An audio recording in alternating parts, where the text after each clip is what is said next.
The crisp summer morning that peeked through my bedroom window nearly brought tears to my eyes. Firstly, because the sun was blindingly bright. And second, because it was stunningly beautiful. I attempted to blink the sleep away from my eyes as I slid out of bed and stumbled towards the bathroom. It was just as I was brushing my teeth that I heard it. The distinct breaking of glass on wood. Hi, I'm Ben. And last time you heard from me, I just found out that I had leukemia. My sister took me to an extravagant trip to parts of Asia and Europe, and then I started seeing my doctors. All the while, the fact that I was seeing Principal Briggs's 3 daughters was still looming in the back of my head. And on top of that, I realized that I was beginning to have feelings for my stepsister. I still hadn't gone back to school. They were kind enough to excuse me for the rest of the year when they found out about my illness. All they needed was for me to finish the same schoolwork and tests that the rest of my classmates would be doing before our final semester ended. But I dreaded going back for graduation. Maybe I should skip that too. Since I'd left, Jill, Maeve, and Sandy haven't stopped texting and calling me. All I could ever say in reply was that I was still in the hospital.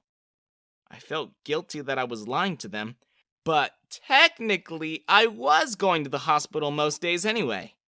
I was just living in the new loft that Yana bought for me so I could stay closer to my doctors. My leukemia wasn't a fast grower, so my doctor said I didn't need chemo yet. But they needed to make sure they were keeping an eye on how it was progressing, and they monitored me. The day I found 2 girls in my apartment, Yana had just gone back home to my stepdad. I ran downstairs with my toothbrush still stuck in my mouth, toothpaste foam hanging down my lips and making me look like a rabid madman. What the? Who's out there? I called out into what I knew was supposed to be an empty apartment. When I reached my living room, I saw on the far end of the open-plan kitchen 2 girls I'd never seen before. Did these thieves just break into my house? But they didn't seem like thieves, and they were smiling right at me. One had a smoking frying pan in her hands, and the other was busy cleaning up the broken glass on my hardwood floor. "Sorry," said one of the interlopers who didn't look like thieves. "We didn't mean to wake you." I told her to be careful with the glasses. Added the one with the frying pan. She tilted it so I could see that she'd burned whatever it was she was cooking. "We just wanted to surprise you with breakfast, see? But neither of us are very good cooks." "Wait," I said as the last dregs of sleep left my body and my brain began to wake up. Who are you? And what are you doing in my apartment?" At that, the girl who was disposing of the broken glass in the bin stood up and said, "Yana gave us the keys. I'm Max, and this is Alyssa." She gestured to the girl who couldn't cook. "We're your twins," she added. My mind reeled at hearing that. What do you mean you're my twins? My mom only ever had me. You feel good breaking into sick people's houses, huh? I'm calling the cops." Wait, no, please don't do that," said Alyssa. She dropped the pan onto the kitchen counter with a clang and fished something out of her back pocket. It was a torn photo of my mom in her younger years. "This is your mom, isn't it?" she said as she shoved the photo towards my face. All I could do was nod, as if my life wasn't strange enough already. Before I could even begin to unpack my thoughts, Max butted in. "We were separated at birth. We've been living with our dad this whole time. Well, until he went and left. We have no idea where he actually is right now. But I swear we're your sisters." I was so confused. Family drama? Estranged siblings that come out of nowhere? Was I living in a telenovela? Why did Yana do this without even telling me? Did she even confirm that these strangers and I were related? What if this was some elaborate scam?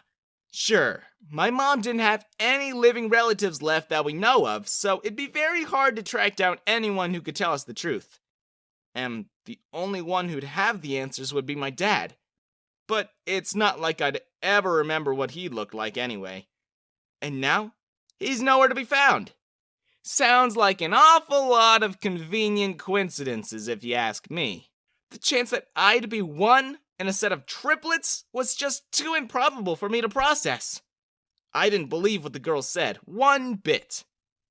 When I told them to get out of the house, Max began to dial on her phone. If you won't believe us, here, talk to your own stepsister. She'll tell you what's up. And she was right. As I FaceTimed with Yana, she told me that she had given the girls permission to stay with me, and that they were moving in so they could take care of me in her stead. She was away on an extended trip as she was still under contract with a multinational company that wanted her to design their wine bottle labels. It meant that she had to go on long trips to various regions of the world so she could work directly with their several vineyards. And that meant that she couldn't just stay with me the whole time. The vacation that we went on already took away from the time she was meant to spend on that project. She told me not to worry. Yana said she'd already ordered a DNA test to prove whether or not the girls were really my sisters. And she explained that their story makes sense, and she had a feeling they actually were my sisters. She told me to be patient and to just wait for the DNA test results. Meanwhile, the girls could take me to my appointments as they seemed harmless enough, she added. I fixated on the thought that Yana had probably lost her marbles. Who gives house keys to strangers? She could have at least waited to confirm the DNA results. But I guess what's done is done.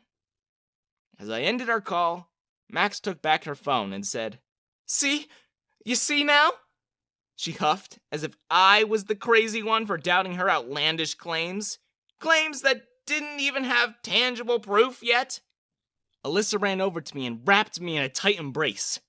She ran her hand up and down my back as if to comfort me. I guess Mom never told you, huh? She said. If you knew all this time, then why weren't you even at Mom's funeral? I asked. I was proud of myself for keeping my wits about me and coming up with a question that could expose them for being the liars that they were. We were studying abroad at the time. Dad kept moving us every other year. It was frustrating, to be honest. Trust me, if we could have, we would have been there, no doubt. It was just, Dad was always so against us meeting you and Mom. Crap. Another convenient excuse.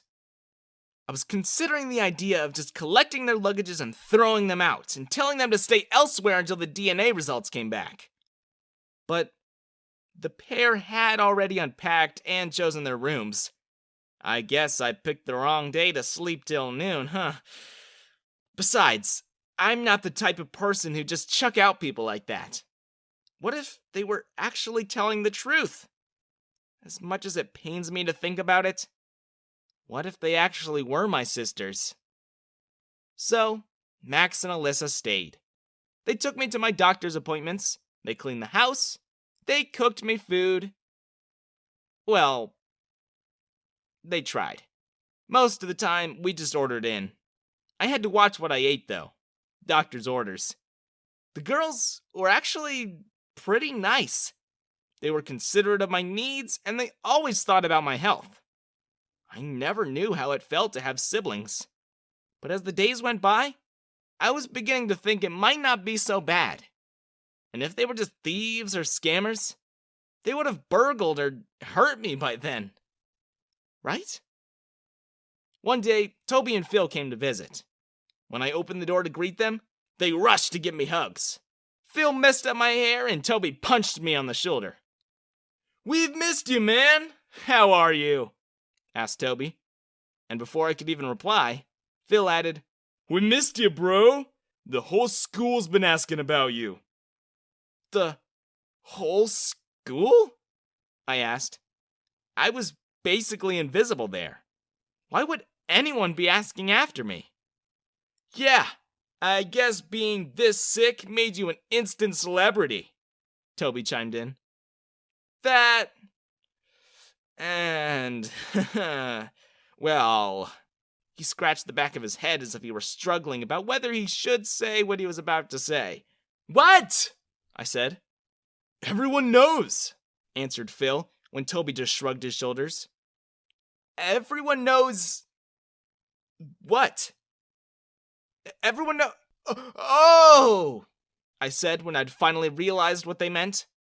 Was Principal Briggs gonna barge in here any minute and demand that I sacrifice my life to his fury? Was he gonna slap the cancer cells out of my body now that he knew I'd basically made a mini harem with his girls? My mounting fear was interrupted when Phil let out a low whistle. He noticed the two girls who sat on the couch, intently watching the exchange we three boys were having. "Who are these hotties?" Phil exclaimed. "Jeebus! Chill, Phil! Those are my twin sisters.